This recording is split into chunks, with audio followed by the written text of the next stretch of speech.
All of you. स्वागत है आपका अपने YouTube channel union study point पर। हम पढ़ रहे थे क्लास 10th के 9th चैप्टर प्रकाश के बारे में। पहले हमने पढ़ा था गोलीय दर्पण क्या होता है, कितने प्रकार का होता है, उसके बारे में पढ़ा था। आज हम पढ़ेंगे गोलीय दर्पण से प्रतिबिंब के बारे में। गोलीय दर्पण से प्रतिबिंब के बारे में। अगर आपने हमारी पहले वाली क्लास नहीं देखी है तो डिस्क्रिप्शन में उसका लिंक दे रखे हैं, वहां पे जाके आप पहले वाली क्लास देख सकते हैं। गोलीय दर्पण से प्रतिबिंब।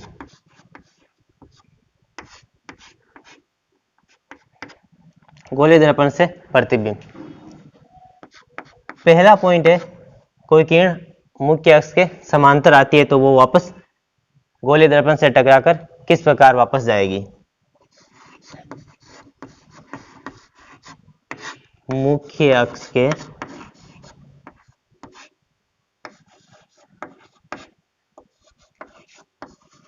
समांतर किरण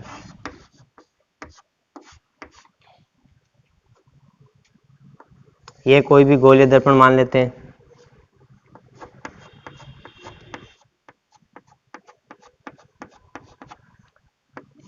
ये आपकी मुख्य अक्ष मुख्य फोकस, इसके बारे में चर्चा की थी हमने। और ये वक्रता केंद्र। अब इसके समांतर कोई किरण आ रही है, ये भी मुख्य अक्ष एक किरण है। ये तो जिस दिशा से जाएगी वहां से परावर्तन के बाद उसी दिशा में वापस आ जाएगी। अब इसके समांतर कोई किरण आ रही है, ये इसके समांतर कोई किरण आ रही है तो ये वापस यहां से परावर्तन के पश्चात मुख्य फोकस से होके गुजरेगी। मुख्य फोकस से होके गुजरेगी।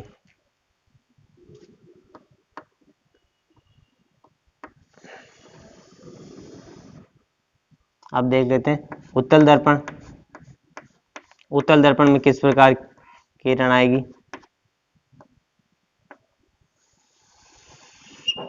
ये मुख्य अक्ष, ये F और ये C। ये कोई किरण आ रही है, ये यहां से इसको थोड़ा आगे बढ़ा लेते हैं।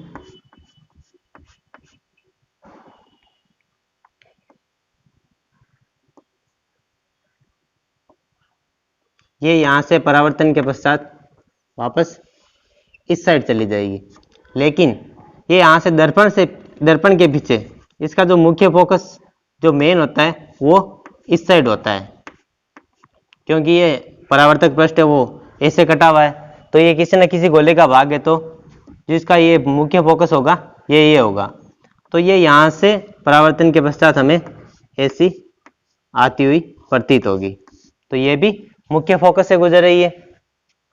दूसरा पॉइंट, कोई किरण मुख्य फोकस से आती है। मुख्य फोकस से तो हम सबसे पहले देख लेते हैं अवतल के बारे में।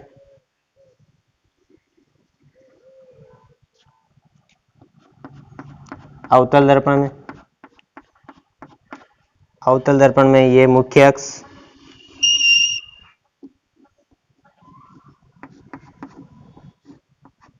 ये मुख्य फोकस और ये वक्रता केंद्र।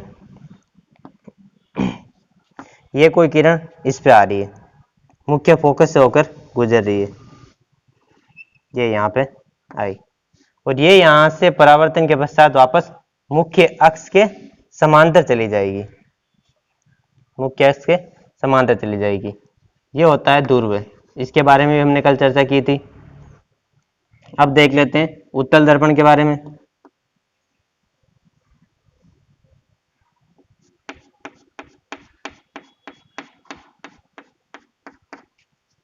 ये मुख्य अक्ष,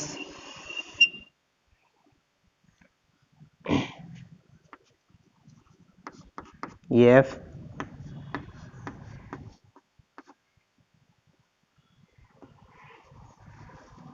ये भी एफ। अब मुख्य फोकस से मुख्य फोकस से किरण आती है, तो इससे इस साइड से तो किरण आएगी नहीं, तो इससे हमें आती हुई प्रतीत दिखानी है कि ऐसे कोई किरण आ रही है।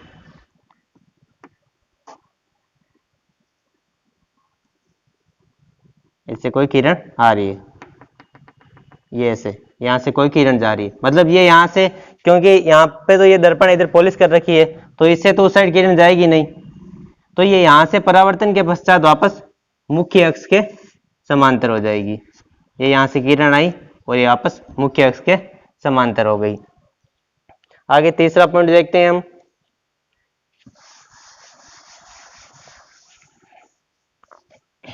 कोई किरण वक्रता के अंदर या अभिलंब से होकर आती है तो वापस किस प्रकार जाती है।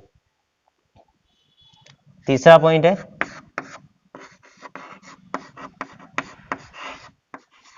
अभिलंब या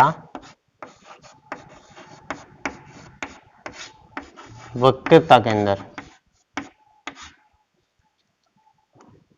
तो सबसे पहले देख लेते हैं हम अवतल दर्पण के बारे में।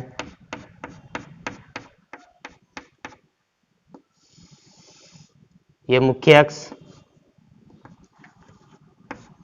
ये एफ और ये सी वक्रता के अंदर। इसको थोड़ा बड़ा बना लेते हैं। अब इससे कोई किरण आ रही है, जो भी किरण वक्रता केंद्र से होकर गुजरेगी वो वापस परावर्तन के पश्चात वापस उसी दिशा में आ जाती है, वापस उसी दिशा में आ जाती है। ये हो गया आपके अवतल, और उत्तल में देख लेते हैं।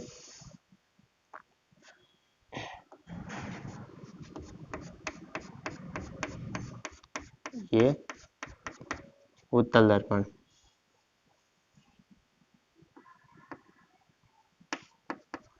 ये एफ,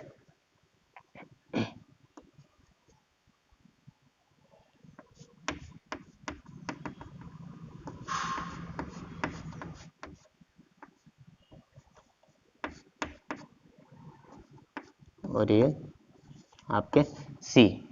अब यहां से हमें इस प्रकार दिखाना है कि कोई किरण ऐसे इधर आ रही है, तो यहां से ये किरण है सी से निकलती हुई प्रतीत होती है, तो इसको हम डॉट डॉट डॉट लाइन से दिखा देते हैं। आगे हम पढ़ेंगे 4 नंबर स्थिति तीरक रेखा। तीरक रेखा कोई भी लेते हैं कि वो किसी गोलीय दर्पण आती है, टकराती है और किस कोण पर वापस जाती है। तो तीरक रेखा हम मान लेते हैं कि कोई किरण तीरक है, वो ध्रुव पर आती है। ये अवतल दर्पण, ये ध्रुव है, ये सब पता ही है, ये ध्रुव है। ये मुख्य अक्ष, ये एफ और ये सी। अब कोई भी तीरक रेखा हम मान लेते हैं कि ये ध्रुव पे आ रही है।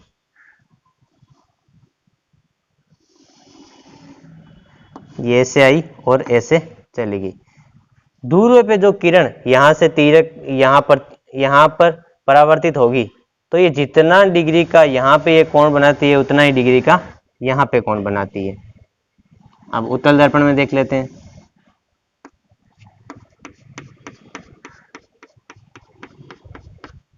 ये मुख्य अक्ष,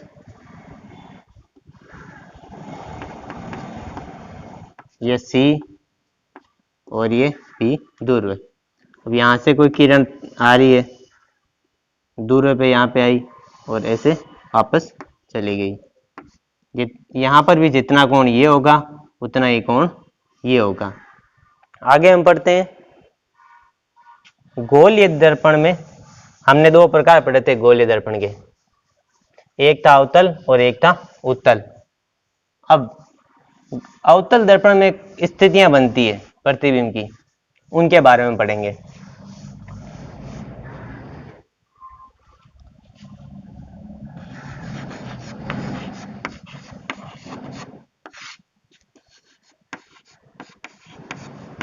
अवतल दर्पण से बनने वाली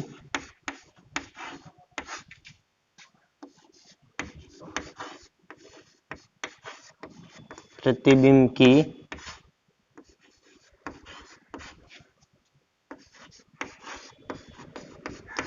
विभिन्न स्थितियां,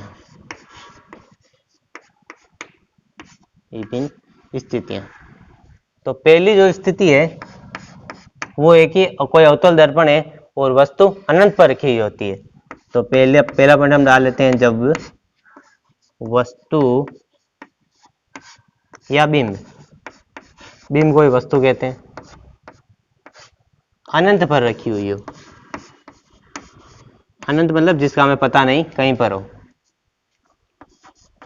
अनंत पर हो।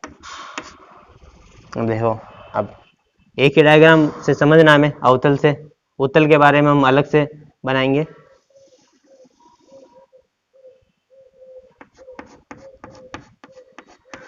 ये उत्तल अवतल का डायग्राम, ये मुख्य अक्ष, ये ध्रुव, ये मुख्य फोकस, ये वक्रता केंद्र, और इधर अनंत। अनंत पर कहीं पर भी कोई वस्तु रखी हुई है और उसकी किरणें आ रही है। अब देखना है कि उसका प्रतिबिंब कहाँ बनता है। ये किरणें आई। अब ये परावर्तन के पश्चात ये जो मुख्य, अभी हमने पहले पढ़ाया था, जो मुख्य इसके समांतर जो किरणें आती है वो परावर्तन के पश्चात मुख्य फोकस से होके गुजरती है। ये मुख्य फोकस से होके गुजार दी, ये भी मुख्य फोकस होके गुजरेगी। तो जो अनंत पर जो वस्तु है या बिंब है, उसका जो प्रतिबिंब है वो यहाँ मुख्य फोकस पर बनेगा। तो इसमें कितना बड़ा बनेगा या छोटा, अब देखो ये एक बिंदु की तरह बन रहा है तो ये बहुत ही छोटा बनेगा। अब ये जो वास्तविक बनेगा या आभासी बनेगा, उल्टा बनेगा या सीधा बनेगा। अब देखो ये जो दर्पण है इस साइड पॉलिश कर रखी है, तो ये पॉलिश के इस साइड जो भी बनेगा, जिस साइड पॉलिश नहीं है उस साइड जो भी प्रतिबिंब बनेगा वो हमेशा ही आपके वास्तविक बनेगा। और वस्तु यहाँ ऊपर की साइड रखी होती है। अगले वाले डायग्राम हम अच्छे से समझ लेंगे कि ये उल्टा कैसे बन रहा है, क्योंकि ये डायग्राम अभी बहुत ही छोटा बन रहा है। तो इसके बारे में हम ये तीनों बातें लिख लेंगे कि प्रतिबिंब की स्थिति, कि प्रतिबिंब कहाँ बनेगा।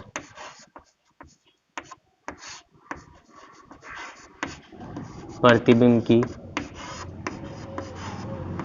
स्थिति,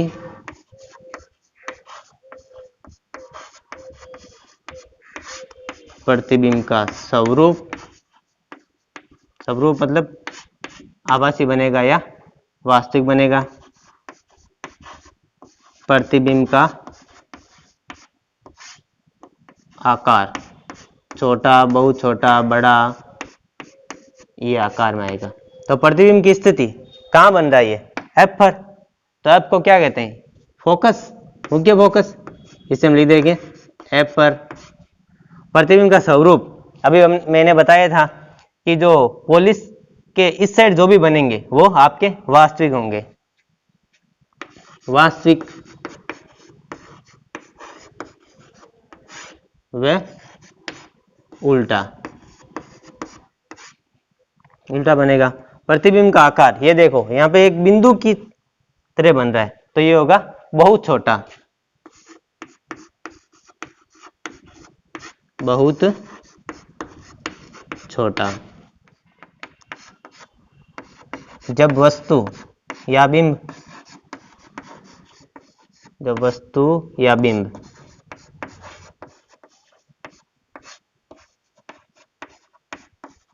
अनंत व वक्रता केंद्र, वक्रता केंद्र को किससे डिनोट करते हैं हम, सी से। वक्रता केंद्र सी के मध्य हो, सी के मध्य हो अवतल दर्पण।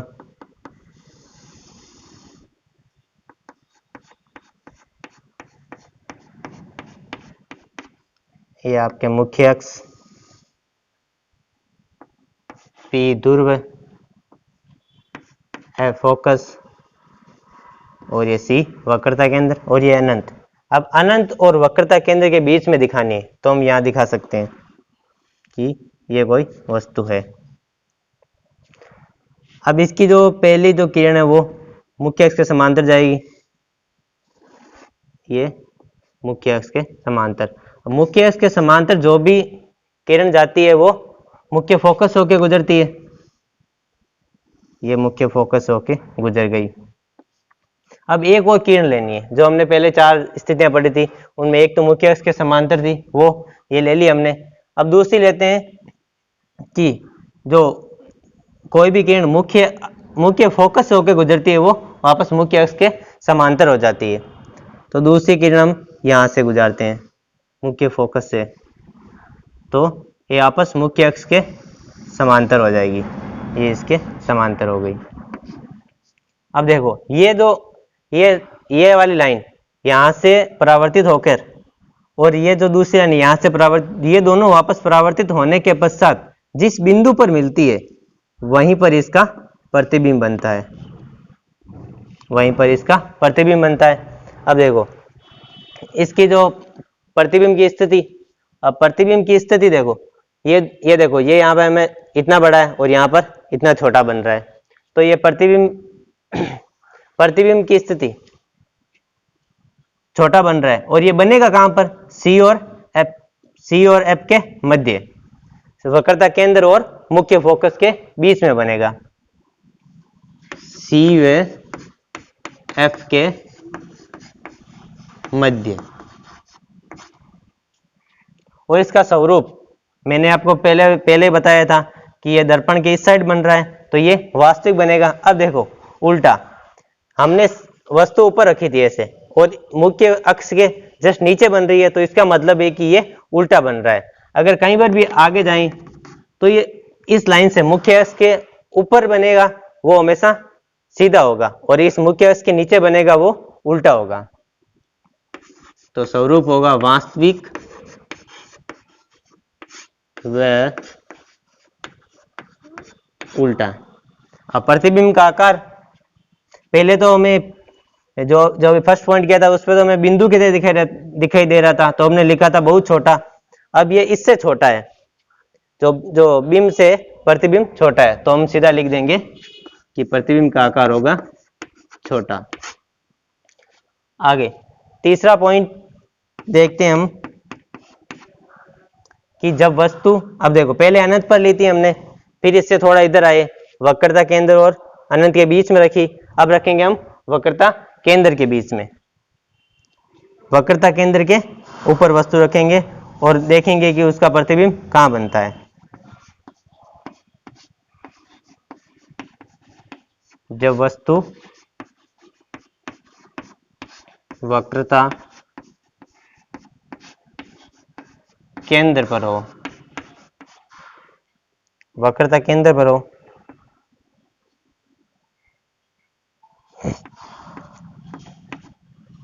यहाँ पे आपको सही से दिखेगा नहीं, ऊपर बना लेते हैं।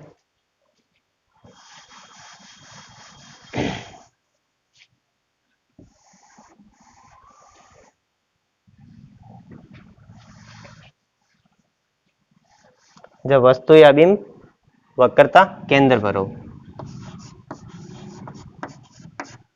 वक्रता केंद्र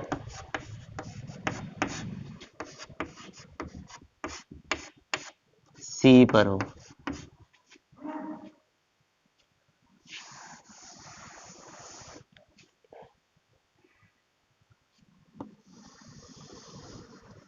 ये अवतल दर्पण,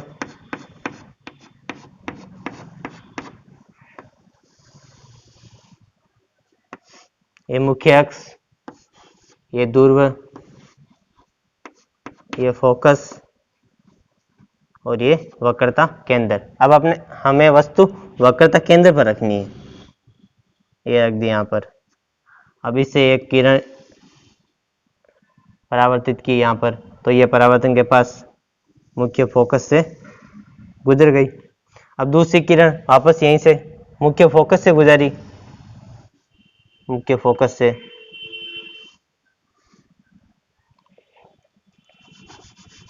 तो ये वापस यहाँ पे सी पर ही बनेगी, वक्रता केंद्र पर, वापस वक्रता केंद्र पर बनेगी। अब देखो पहला पॉइंट प्रतिबिंब की स्थिति। प्रतिबिंब की स्थिति मतलब कि ये कहाँ बन रहा है, वापस किस पे, सी पे ही बन रहा है, तो ये प्रतिबिंब की स्थिति सी पर ही बनेगा, वक्रता केंद्र पर।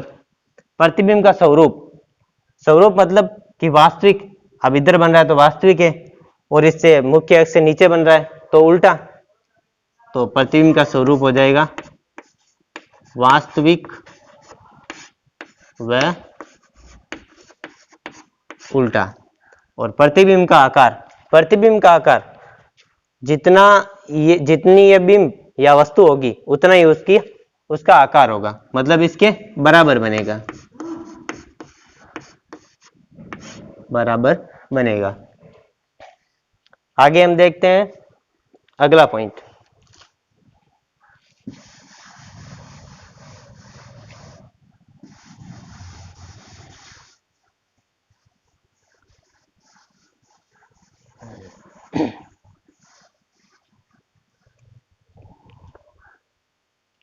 चौथा पॉइंट देखते हैं, जब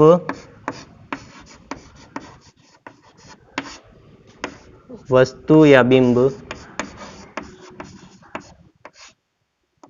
सी वक्रता केंद्र व एफ मुख्य फोकस के मध्य हो, के मध्य हो। अब देख लेते हैं, यह अवतल दर्पण, मुख्य अक्ष, मुख्य फोकस और ये वक्रता केंद्र। अब इन दोनों के बीच में हमें वस्तु रखनी है, ये हमने बीच में वस्तु रख ली।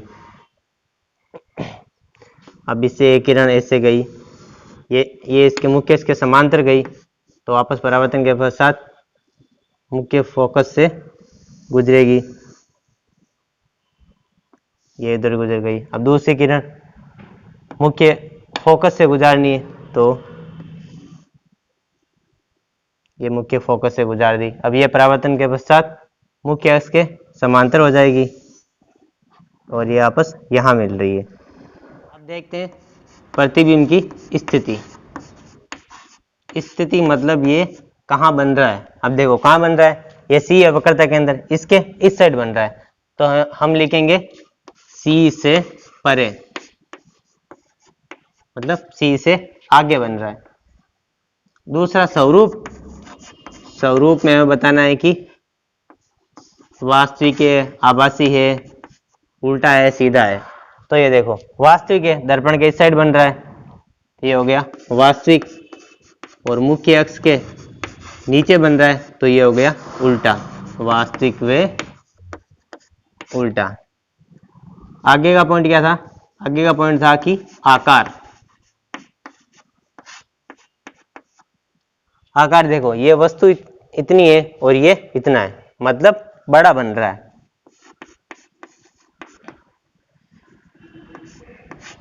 बड़ा बनेगा। आगे हम पांचवा पॉइंट देख लेते हैं। पांचवा पॉइंट है, अब देखो पहले हमने अनंत पर लिया था, फिर सी और अनंत के मध्य, फिर सी पर, फिर एफ और सी के मध्य, अब लेंगे एफ पर। जब वस्तु एफ पर हो,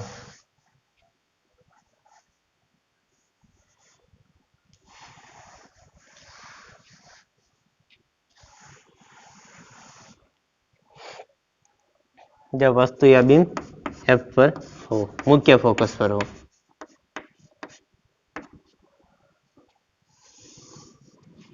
ये अवतल दर्पण,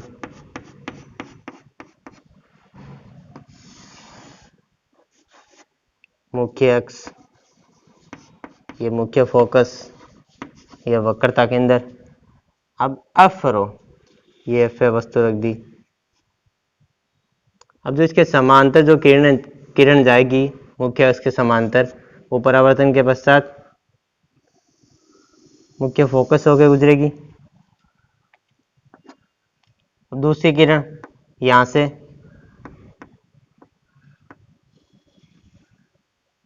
तो ये यहाँ आने के बाद में वापस इस साइड ऐसी जा रही है, मतलब हमें मिलती हुई ये मिलेगी तो सही, लेकिन अनंत पर मिलेगी। तो हमें यहाँ मिलती हुई पर दिखानी नहीं है, केवल बताना है कि ये अनंत पर जाकर मिलेगी। तो देखो स्थिति प्रतिबिंब कहाँ बनेगा? अनंत पर। स्वरूप कैसा होगा? स्वरूप वास्तविक और मुख्य इसके नीचे बन रही है तो उल्टी होगी। आकार, अब आकार देखो, आकार हमें पता नहीं है कि कितना बनेगा, मतलब आकार जो अनंत पे जाके मिलेगी तो इसका आकार बहुत ही बड़ा होगा, बहुत ही बड़ा होगा। अब हमने देखो 5 पॉइंट देख लिए हैं, अब अगला और इसका लास्ट पॉइंट, छठा पॉइंट देखते हैं और इसकी लास्ट स्थिति।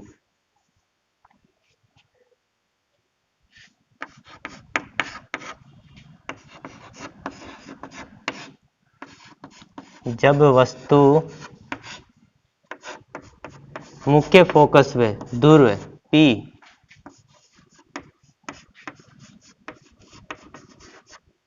के मध्य हो,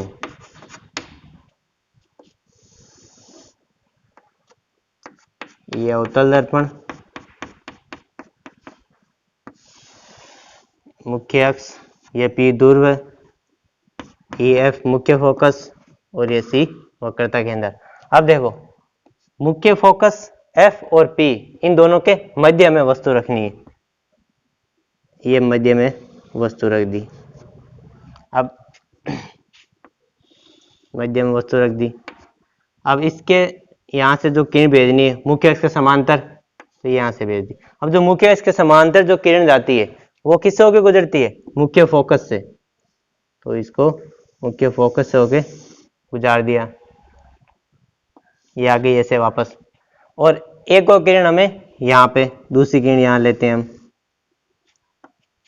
ये यहाँ से ऐसे चली जाएगी। अब देखो इन दोनों के बीच की दूरी, एक ये किरण और एक ये किरण, इन दोनों के बीच की दूरी देखो, जैसे जैसे हम इधर बढ़ रहे हैं वैसे वैसे इनकी दूरी बढ़ रही है। तो मतलब इनका जो प्रतिबिंब है इस साइड तो बनेगा ही नहीं, क्योंकि इनके जो बीच की दूरी है वो तो बढ़ ही रही है। तो इसको हम ऐसे आगे बढ़ा के देखते हैं दर्पण के उस साइड। तो देखो इस लाइन को ऐसे आगे बढ़ाएंगे,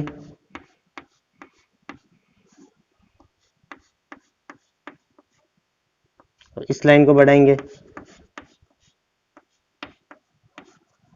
तो ये यहां पे मिल रही है, तो इसका प्रतिबिंब दर्पण के पीछे बनेगा। अब देखो बाकी के जो 5 स्थितियां थी उसमें दर्पण के इस साइड सारे चित्र बन रहे थे, लेकिन ये एक ही अवतल में स्थिति है जिसका जो प्रतिबिंब है वो दर्पण के इस साइड बन रहा है। जो इसकी जो स्थिति होगी वो कहाँ बन रहा है? ये दर्पण के पीछे।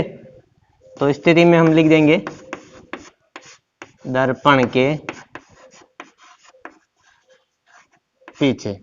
अब स्वरूप क्या देंगे? मैंने क्या बताया था, अगर पोलिस से इस साइड होता तो हम क्या लिखते हैं? वास्तविक, और उल्टा। अब देखो ये इस साइड बन रहा है, तो ये हमें डॉट डॉट का मतलब है कि हम कल्पना कर रहे हैं कि इसका प्रतिबिंब यहां बनेगा। तो एक तो देखो मुख्य अक्ष के ऊपर बन रहा है तो सीधा बनेगा, और आभासी बनेगा क्योंकि हम ये कल्पना कर रहे हैं कि इस साइड बनेगा, तो एक आभासी व सीधा। और आकार इस वस्तु से बड़ा, ये बड़ा बन रहा है। अवतल दर्पण में ये एक ही डायग्राम में जब वस्तु F और P के मध्य होती है तब दर्पण के इस साइड बनता है, और बाकी सब में दर्पण के इस साइड बनता है। और ये एक ही है जिसमें ये आभासी और सीधा होता है, बाकी सब में वास्तविक और उल्टा होता है। तो आज हम ये क्लास यहीं पे समाप्त करते हैं। अगर हमारी क्लास आपको पसंद आई है तो हमारे चैनल को लाइक, शेयर और सब्सक्राइब करें। धन्यवाद।